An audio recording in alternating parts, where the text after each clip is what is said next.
Magandang buhay. Meron lang akong isi-share sa inyo guys na interested talaga super.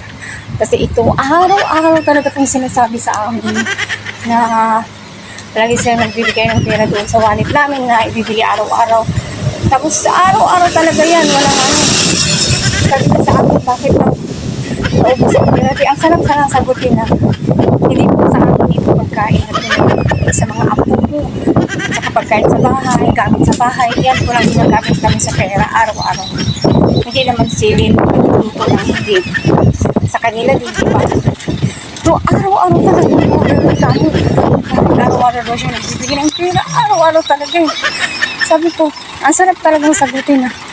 Kung ayaw magbibili sa amin, di wag na lang kayo magpabili, wag na lang kayo magre-reklamo, di ba? Ganun lang yun eh. Kasi pag nagre-reklamo ka, wala ka rin kwenta kasi yung pera hindi naman na ibalik. Binili ng pagkain ng apo mo at binili ng pagkain para sa halapunan at sa katanghalian. Siyempre, pera nyo yun. Hindi naman kami ang gagastos dahil katulong lang kami, bumibili lang kami. At yan lang po ang masishare ko sa inyo guys. Thank you for watching and God bless everyone.